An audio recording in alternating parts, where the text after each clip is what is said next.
50,000 కోట్ల రూపాయల విలువైన 800 ఎకరాల భూములను ఫేక్ కంపెనీకి ఇవ్వాలని చూసిన చంద్రబాబు ఆ 800 ఎకరాలు ప్రభుత్వానివే అని తీర్పు ఇచ్చిన హైకోర్టు. చంద్రబాబు ప్రభుత్వం హయాంలో 2003లో ఐఎంజీ భారత్ కు ఎకరం 50,000 చొప్పున 800 ఎకరాలు కేటాయించిన చంద్రబాబు ఇప్పుడు ఆ భూములు సర్కారువే అని హైకోర్టు స్పష్టం చేసింది. ఆ భూముల కేటాయింపులను రద్దు చేస్తూ వైఎస్ సర్కార్ జారీ చేసిన ఉత్తర్వులను సమర్థించిన హైకోర్టు ఐఎంజీ భారత్ అనే కంపెనీని 2003 ఆగస్టు 5న రిజిస్టర్ చేయగా దానికి అధినేత అహోబలరావు అలియాస్ బిల్లిరావు క్రీడా మైదానాలు కట్టి 2020 ఒలింపిక్స్ కోసం క్రీడాకారులను సిద్ధం చేస్తామంటూ కంపెనీ ప్రచారం చేసి ప్రారంభించిన 4 రోజులకే ఉమ్మడి ఏపీ ప్రభుత్వంతో ఒప్పందం కుదుర్చుకున్నది.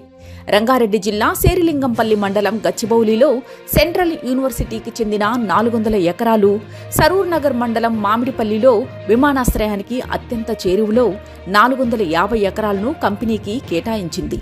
ఆ సమయంలో అక్కడ సుమారు ఎకరం 10 కోట్ల ధర పలుకుతుండగా ఎకరం 50,000 వంతును కేటాయిస్తూ 2003 ఆగస్టు 9న ఉత్తర్వులు జారీ చేసింది. ఉమ్మడి రాష్ట్రంలో టీడీపీ ప్రభుత్వం కూలిపోయి 2004 వైఎస్ఆర్ అధికారంలోకి రాగానే ఐఎంజీకి కేటాయించిన భూమిని తిరిగి స్వాధీనం చేసుకున్నది.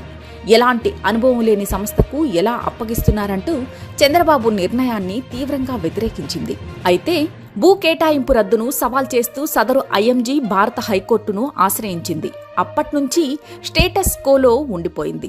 సుదీర్ఘ వాదోపవాదాల తరువాత వైఎస్ రాజశేఖర రెడ్డి ప్రభుత్వం నిర్ణయాన్ని హైకోర్టు సమర్థిస్తూ ఉత్తర్వులు జారీ చేసింది.